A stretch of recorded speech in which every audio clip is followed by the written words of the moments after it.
What's going on, everybody? Welcome back to the channel. If you guys are new here, my name is Randy and I make videos on entrepreneurship, and today I'm going to be telling you guys how I built 5 sources of income by the age of 21. And just to let you guys know, right now I'm 22, I'm turning 23 in 2 months. However, I did build these 5 sources of income by the age of 21. And the reason I'm out of my apartment is because on Monday I was supposed to move out into a new apartment and have that all ready. However, when I went to go pick up my keys, they told me that the apartment wasn't ready. So now I'm basically stuck in this same apartment with boxes already packed up everywhere for another 2 months. Hopefully I don't have to post like this. Maybe I'll fix the room or something, but like right now I'm telling you guys there's no room in the apartment. But anyways, I hope you guys can bear with me. I know I didn't even shave. I know I don't got much, but this looks like I've been depressed in my house for the past 5 days, which I basically have because I haven't been able to move out. Anyways, let's get into the 5 sources of income that I built by the age of 21. And the first one, as you guys may know, it's what I always talk about. It's what this channel used to be about, and that is sneakers. I started selling sneakers when I was around, I think, the age of 13. It was just as I was finishing up middle school. I bought my first pair of Jordans in like the last month of 8th grade, and I felt like the biggest flex because I had my first pair of Jordans. I thought it was a big deal. Honestly, they weren't even that crazy. They were Flint 13s, if you guys know what that is. Like I told you guys, it's gonna start raining on me, and here it goes. Oh man, this is gonna suck. I gotta go back inside.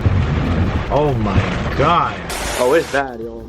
It's bad. I'm trying to put you guys through the noise of the rain hitting the car. It was just annoying me, and I know it'll annoy you guys throughout the whole video. And in case you guys don't believe me either, this is literally my house right now. There's boxes everywhere, literally packing up, had everything packed, wasn't even able to move. I don't know what to do right now. I'm having boxes just for now, because to unpack it all up again, it's really a headache. So we're just gonna leave it at that for now until we figure out what we're doing as far as our housing situation goes. Anyways, where I left off is that I started at 13 years old. I bought my first pair, and then from there it kind of just went on. I've had a passion for sneakers since I was a little kid, probably like 8-10 years old. But like when I was 13 is like when I really started to understand the game, and that's when I started flipping those and started making money off that. I wasn't making anything crazy initially, but as a young kid, like 13, 14 years old and 15, 16, as I went on through high school, I did this the whole time. I was literally just making side money. At the moment, it was probably like my main source of income because I didn't have a job. But this was a very big deal for me and a very big start to where I'm going to next, which is my sneaker YouTube channel, which used to be called Our Sneakers. If you watch my previous videos in the past, or if you know me from the beginning of this channel, you guys would know that I made sneaker videos ever since I started YouTube. It was my first videos ever. I initially didn't start doing it for the money. I did it because there was a lack in the market for videos, and I felt like I needed to fulfill that because nobody else would. Nobody else was willing to put the work. And this is when YouTube was like not as popular as it is now. I mean, people always went to it for videos, but like people didn't know that you can make money off YouTube and go on to the platform, start generating income in many ways. But eventually, after I started my sneaker channel, it took some time to start generating income. I think it was like 6 months. Now it's probably a lot more difficult because there's a lot more thresholds you have to meet. Back then, you just had to meet a $100 threshold on your account, and then you get paid out. And to this day, I still get paid for those sneaker videos that I have on this channel. Unfortunately, my first channel that I made on sneakers got shut down, and obviously that's making no income at all. YouTube took down my account, they took down all my videos, nothing exists, so I had to re-upload it all. And luckily enough for me, those are actually kind of getting more traction now than they were before. So I would say I'm kind of lucky in that aspect.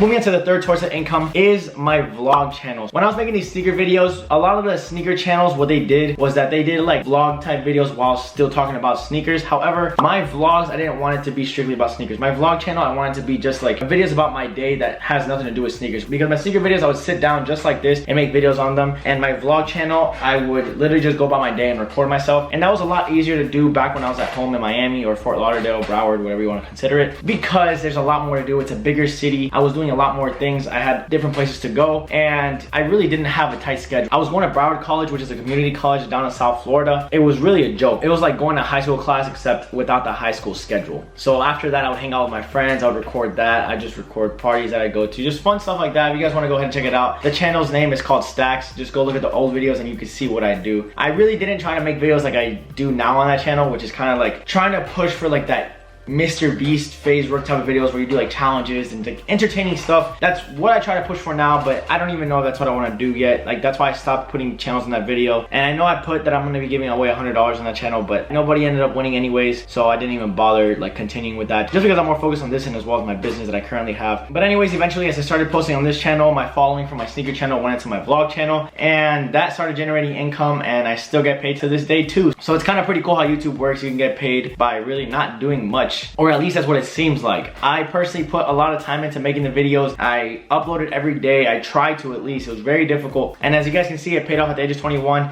and it pays off today as well. Because honestly, now that's just extra income that's going into my pockets. Moving on to the fourth source of income is the Amazon affiliate program that I'm in right now. And chances are that most YouTubers you watch are probably doing the same thing. So if you go into the description right now, you're gonna see a bunch of links that link to Amazon products. And in particular, it's probably gonna be my equipment and other stuff that I use. And from those links, once you click on it and buy something from there, I do get paid a very small percentage of every single sale that's made through those links. And I was getting paid from that at the age of 21. I'm still getting paid today. But anyways, the way I got into this one was after I built these 2 YouTube channels. Well, really it was 3, but one of them got shut down. I came across a video that said various ways to make money off YouTube. And the only one I knew of at the moment was like the AdSense or the ad revenue, whatever you guys want to call it. So then they started explaining like you can get sponsorships, paid partnerships, as well as affiliate marketing. And basically Amazon affiliate links was one of those ways to make money on YouTube. So I was like, you know what? Why not? Who knows if it's even gonna work? And believe it or not, I started putting in the description of my videos, and it just started generating income for me. And to this day, those old videos still get views that have those links in them.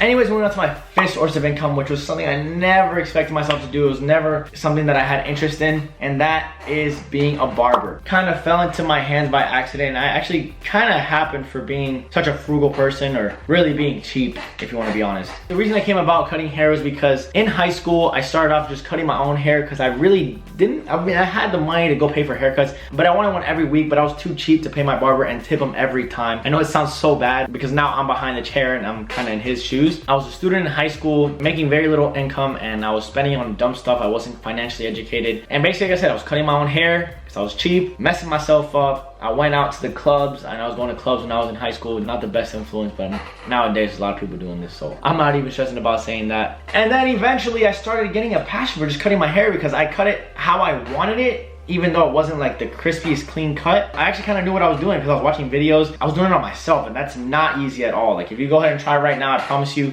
I don't promise you, but your haircut might not come out the best, you know? Eventually one day I had extra $100. I don't know how it fell into my hands. I did like a side job or something, and I was like, you know what? I'm gonna use these $100 to buy a nice pair of clippers, because that's what I think it was. Like with these other clippers, doesn't matter as much as I went over one spot, it would not cut the hair. So I went and bought the best beginner clippers in the market, and I started cutting my hair. And that one time I cut my hair, it honestly came out fantastic. I was like, wow, it's insane. And then eventually I got more equipment to come out here to make it really nice. Started doing my edge, started doing a whole skin fade, you know. You guys know what that is. Not easy. It takes a lot of talent to do that. So then I posted it on Snapchat one day, you know, flexing my own haircuts. People started hitting me up. It was amazing. They're like, wow, you did that yourself? I'm like, yeah. And then one of my friends, Jose, he hit me up. He's like, yo, can you cut me up? And I'm like, sure, why not? I'm about to get like $5 out of this cut. He's like, for free though? And I'm like, dang.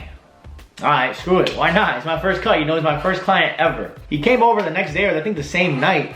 I cut his hair, and yo, I promise you I messed this man up. I'll try to throw a picture right here. It wasn't terrible, but it wasn't like what I produce now, obviously, you know, I'm more experienced and stuff. So when I posted his picture, other friends started hitting me up, and that just got more traction. I had my group of friends that I told them, hey, let me cut your hair for $5, $7, $10, and they came over, man. They were willing to support me, and honestly, thank you to those guys, because if it wasn't for you guys, I wouldn't be where I'm at today. Because from there, I started cutting their hair, I started getting better, started improving, and eventually my barber that I was going to asked me to work for him, and started cutting at his shop, messing up his clients, probably messing up his clientele for the shop too. And within a month or two, I left, cut my dad's hair in the summer back in Peru. That gave me the opportunity to cut really good because I took my time. I tried to understand what makes a haircut good and what didn't. And this haircut came out fire. And then just after that, I went to college, started cutting up a few of my roommates, started cutting up my friends. I don't think it was my roommates. I think one of them let me cut their hair, but I started cutting up my friends that were up there, or up here now in Tallahassee, that go to FSU, and started taking pictures of their haircuts and had a little portfolio, right? Then I used this as a finesse because there was only a limited amount of people that I had in my portfolio. It was probably like 7 pictures, maybe 8. I took it to the barbershop that I was told to go to by my old boss, the barbershop that I used to work at. He's like, oh, hey, go check out this barbershop. You're more than likely to get a job there. I'm like, okay, bet. So I go, I'm like, hey, you guys hiring? He's like, yeah, show us your portfolio. I showed him, he's like, yo, you're fired. God is blessing me right now because he needed barbers at the moment. And now that I've been in the shop for a while, I see how stressful it is to not have barber in a busy shop too, especially in a college town. And the rest is history, guys. And that's basically it, guys. Thank you guys for watching. If you guys did enjoy, make sure to smash that thumbs up button. And I apologize if you guys are here and wanted to see the numbers. That's not what this video is about. It's just telling you how I built the 5 sources. If you guys want me to make a video on the exact amount that I make per month, leave a comment down below and I'd be willing to make that, no problem. If that will bring you guys value, then why not? Or if you guys are just curious, then I'll make it or I'll go live, whatever you guys want me to do. But just let me know in the comments down below what you guys want me to do and I'll go ahead and do it. And also subscribe and turn your post notifications on so you guys don't miss out on any future videos just like this one. And like I said in my last video, I want to give shout outs at the end of my videos from now on. Today's shout out goes to Matt Wynn. He said, how's it going, Randy? Still working on saving up some cash to buy some of that merch we had left. And this merch is honestly very old merch, so for him to be wanting to buy this honestly makes him an OG. Much respect to you, Matt, if you're watching to this point. And like I said, if you want to shout out, comment down below, or if you have any questions, I'll go ahead and answer that. Just like I said, comment down below. Anyways, guys, I'll see you guys in the next one.